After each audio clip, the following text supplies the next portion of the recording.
We're back with you now here on the Newsfeed Late Night, and your reporting continues. Botswana and Zambia have opened the Kazungula Bridge, which offers a fast and cheap alternative to the Beitbridge on Zimbabwe's border with South Africa.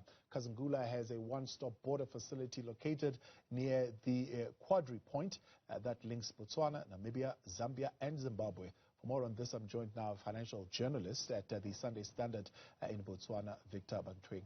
Victor, good evening and thank you very much for your time. Many are saying this could possibly be the answer to the border troubles that we have been dealing with. Is it likely going to make a huge difference, and what difference is it going to make? Good evening, Thabo, and welcome thank you for the invite. Yes, that's true. You would remember that this bridge, before this bridge, there was a use of a ferry in the same area. And when trucks came to this port or this exit port, they used to spend up to 2 to 3 weeks before they could cross over to Zambia. So because now the bridge is in place, it's expected that they would spend maximum of 2 hours at the border. So that's how it's going to be helpful. There was a 2-year delay in the completion of this project. What was behind that delay? Well, initially it was an issue to do with financing and funding. We had been told at the time that Zambia was unable to pay its part of the dues. Remember, this project has been funded by the Botswana and Zambian government on a 50-50 basis. That means Botswana contributed 50% and Zambia contributed 50% towards the total cost of $259.3 million.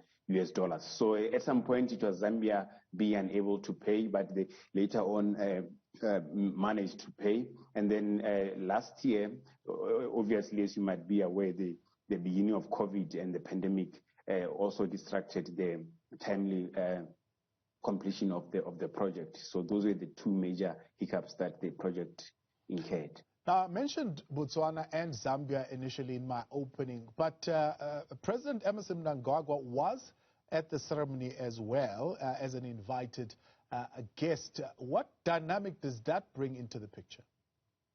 If I may take you a bit back, Thabo, you would remember that when this bridge was conceptualized, initially Zimbabwe was part of the bridge. It was the former president, the late Robert Mugabe, who then pulled out Zimbabwe out of the project.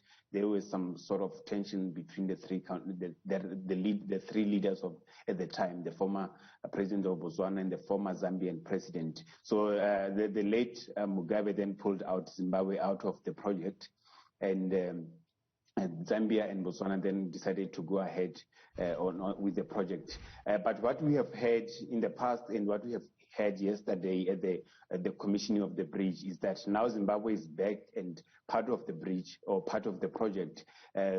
Just off the record, some of the officials had told us that Zimbabwe has actually offered to pay at least a third of the cost of the project, so that they also become part of the project as they were initially planned to be. Because you would remember that this bridge is just going over the river that is passing through the three or four countries, if I was to include Angola. And of course, many are asking the benefit for South Africa. Of course, the bridge will now allow trucks to and from South Africa to bypass Zimbabwe entirely.